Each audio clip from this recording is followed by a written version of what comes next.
नमस्कार, पुन्हा एकदा आपले सर्वांचे स्वागत आहे। निवृत्ती वेतनासाठी आता नो वेटिंग, सरकारचा अत्यंत महत्त्वपूर्ण निर्णय। 1 जुलैपासून होणार अंमलबजावणी। चला तर पाहूया याविषयी सविस्तर अपडेट। त्यापूर्वी आपणास विनंती आहे, चॅनलला अजूनही सबस्क्राईब केलेलं नसेल तर चॅनलला सबस्क्राईब करा। नवनवीन अपडेट मिळविण्यासाठी समोरील बेल आयकॉनला प्रेस करायलाही विसरू नका। अत्यंत कामाची आनंदाची बातमी सहकारी मित्रांना शेअर करायला विसरू नका। राज्य सरकारी अधिकारी आणि कर्मचाऱ्यांना निवृत्तीनंतर वेळेत निवृत्ती वेतन मिळावे तसेच मंजुरीच्या प्रक्रियेत होणारा विलंब टाळण्यासाठी आता राज्य शासनाने एक अत्यंत महत्त्वाचा निर्णय घेतलेला आहे।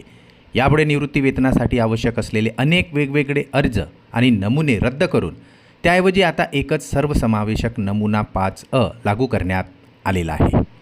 महाराष्ट्र नागरी सेवा नियम 1982 मधील नमुना 1, 3, 5 आणि 6, महाराष्ट्र कोषागार नियमातील नमुना 42 तसेच अंशराशीकरणासाठी आवश्यक नमुना B याऐवजी आता एकच नमुना 5A भरावा लागणार आहे। फॉर्म सादर केल्यानंतर कार्यालय प्रमुख ऑनलाईन संपूर्ण निवृत्ती वेतन प्रकरण तयार करून महालेखापाल कार्यालयाकडे पाठवतील। EHRMS प्रणाली पूर्णपणे कार्यान्वित होईपर्यंत मूळ सेवा पुस्तक नमुना 5A आणि ऑनलाईन भरलेल्या माहितीची हार्ड कॉपीही महालेखापाल कार्यालयाकडे पाठवावी लागणार आहे।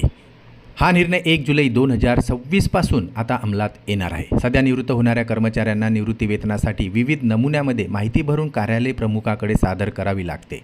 त्यानंतर ही कागदपत्रे महालेखापाल कार्यालयाकडे पाठवली जातात। अनेक फॉर्म, कागदपत्रांची पडताळणी आणि माहिती संकलन यामुळे निवृत्ती वेतनाची प्रकरणे मंजूर होण्यास आता बराच कालावधी लागत होता। मात्र ही समस्या लक्षात घेऊन शासनाने निवृत्ती वेतन वाहिनी या ऑनलाईन प्रणालीच्या माध्यमातून प्रक्रिया सुलभ करण्याचा निर्णय घेतलेला आहे।